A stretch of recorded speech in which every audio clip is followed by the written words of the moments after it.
Hi everyone, my name is St-Germain and you are watching our channel Journey to Freedom, where you can follow along on our journey to financial freedom through the worlds of Shopify and Dropshipping. So make sure you subscribe to our channel, hit the notification bell so that you get to know every single time we put out a brand new video. Today you're going to be watching episode number 2 of a 4-part series where we talk about how to dropship in crisis mode. Today we're going to be talking about opportunities and how to identify opportunities in the current situation.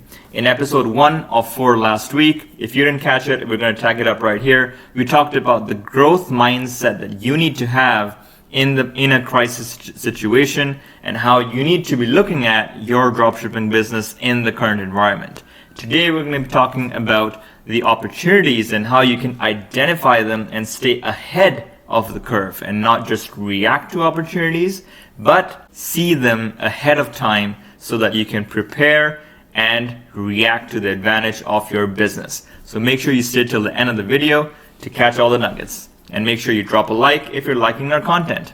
Let's get started.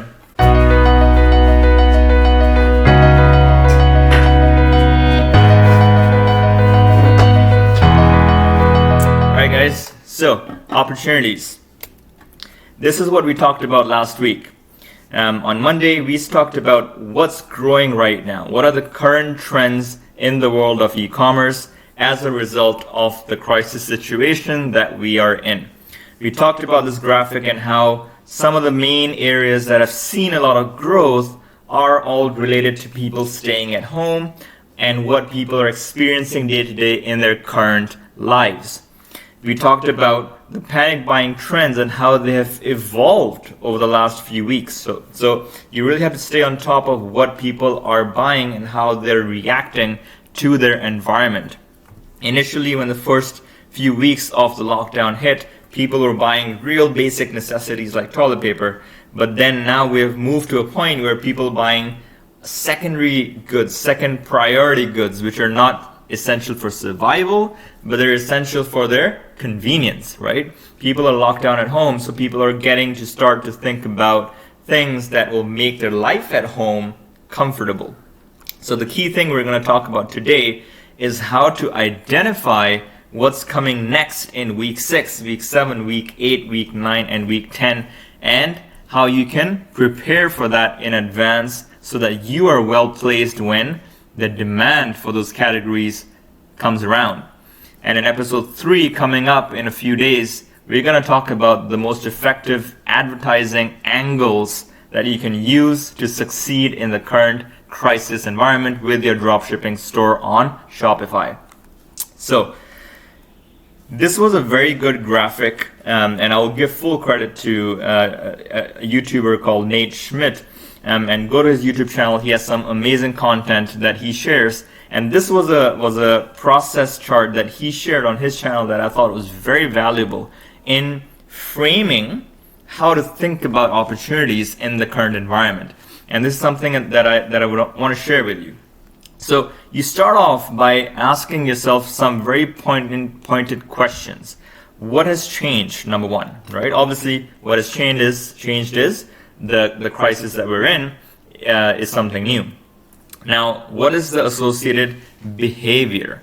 Now, this is just one of the implications that is being used as an example here. So one of the implications of the change is that kids are now staying home from school, right? So that is one of the many implications. Now, what does that mean? Does it create any new problems? The problem is that kids are bored and parents who are also staying home are going crazy, right? So that's a problem that results from the new behavior that was not happening before. Now, how does it make your target market feel?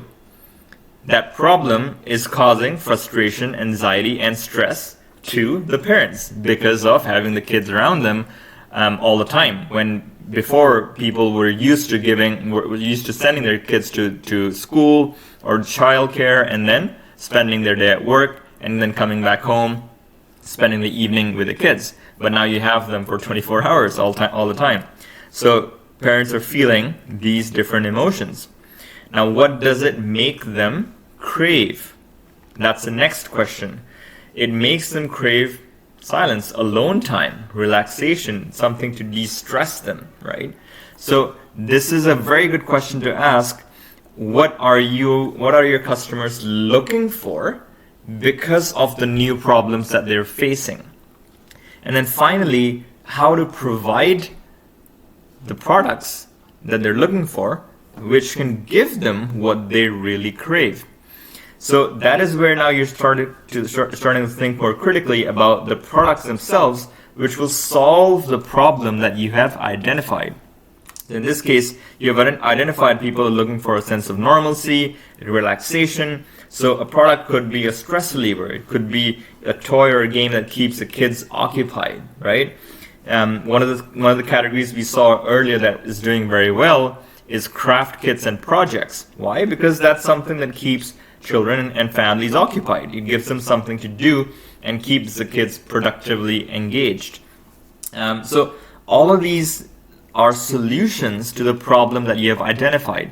So this is a fantastic framework to think of opportunities as they arise, and also to think of what is the next opportunity that can be coming up that people have not thought about yet. Okay, so full credit again to Nate Schmidt for sharing that. This, I thought, was a wonderful framework to think about opportunities, not in just the current crisis, but in a multitude of crisis situations that you may find yourself in. It helps you to switch, take your mind off of the fear mode that we talked about in the last video, and move it into a learning mode and into a growth mode, right? So the very useful framework that you can apply to many, many situations. Hope you're finding value in the content so far, guys, and if you are, make sure you smash that like button, subscribe to our channel, and hit the notification bell so that you get to know every single time that we put out a brand new video. And make sure you stay till the end of this one to catch all the content, and comment below on what you like and what you'd like to hear about. Stay with us. So, think about the problems of tomorrow, right? We're not talking about just the problems of today, because that's too late now. That's not something you can react to in time to take advantage of. But we can anticipate the problems of tomorrow and work towards solving those needs before they arise. So a few examples here. What are the problems of tomorrow? Financial distress, unemployment, right? So that's something that's already happening, but it will continue to accelerate as the crisis continues to spread. Second one here, which may not be something immediate, but eventually when the crisis subsides and people start returning to work, kids are going to go back to school en masse. All the kids will return to school all at the same time, right? So this can create almost a new back to school purchasing season, if you think about it that way, right? So that's another opportunity to capitalize on maybe a few months down the road. There may be problems that result from ongoing social distancing, right? People may start to feel lonely, away from each other. That's the reason why things like the Zoom app have started doing really well, because it helps to reduce that sense of loneliness that people feel. Service businesses will continue to remain closed, right? So again, think a few steps ahead of what are the implications if all the variety of service businesses that you use on a day-to-day basis remain closed for the next 6 months. What kind of problems and needs and wants will that create for you and for many of the people who rely on the same businesses, right? Another good example here is weight gain, right? Obesity. So people are at home, gyms are closed, you're having all 4 meals at home, and very often you're not having the outlet to exercise physically. So that can result in weight gain. So now each of these situations is one example of a problem of tomorrow, potentially. So your question should be, how can you help to solve these problems and add value to your customers? Because that is what ultimately your business is all about. Dropshipping is not just picking up a cheap product from China and selling it to your customers. It is about creating value for your customers. It is about helping them solve a problem or situation that they're facing. So this is the question that you want to ask yourself in every scenario. How can you help solve these problems and add value that helps to then justify the customers paying you something in order to receive your product or service? So here's one good example, using that framework that we discussed earlier, right? What is a new problem that people are facing or are about to face? Good example, nail salons are closed, right? So many nail salons may be closed now just because of social distancing measures. People are wanting to stay away from community services and essentially stay quarantined. How does it make people feel? If you're not able to get your nails done, you're probably feeling frustrated. What does it make people crave? Cleaner, beautiful nails, which they used to have, but now they're not able to take advantage of anymore because the salons are closed. So how do you provide that service or product then to solve the problem? How can you help to solve the problem and add value? Solution. Nail kits, right? So go on to AliExpress and you'll find tons of different at-home nail kits that people can utilize to solve that one problem that we just identified. Now, this is not a problem that is already impacting many people, but in due time, it probably will, because people, as they continue to stay at home, they'll start to suffer from these problems. So this is just one very simple example of using our framework to identify the issue, how it's making people feel, and what you can do by way of a product in this case to solve that problem, right? So you're adding value to your customers by anticipating this problem and offering them that solution. So the point here is that there's no lack of opportunities whatsoever. What I just gave you was one opportunity, but you have tons of opportunities in the current environment that will emerge. But the main thing is, as I mentioned in the first episode, you need to have the growth mindset, and you need to have your eyes and ears open, wide open, to be able to identify the opportunities when they arise, right? So you need to monitor your own day-to-day habits in the current environment, and that will even help you to identify the problems that others may be facing, right? Ask yourself the question, what are you doing a lot less of now? What are you doing a lot more of now? And as a result of those two, are others facing the same problems? What are the implications of doing less of something or doing more of something?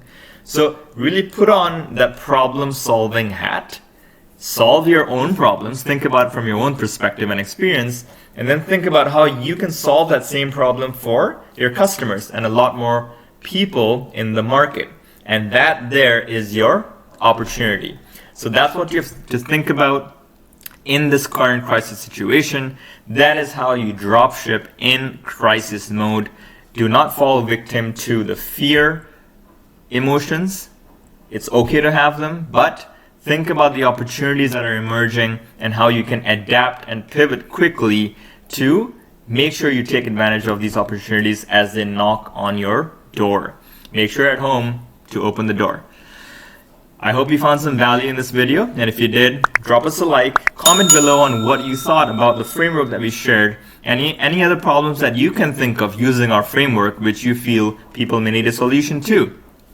Stay tuned for the next episode, episode 3 in this 4-part series, where we're going to talk about next about how to effectively angle and advertise the products that are emerging from this particular framework as you think about opportunities. So next episode, we're going to talk about how to really create effective ads in the current environment so that people react positively to the way you're communicating and give you their business.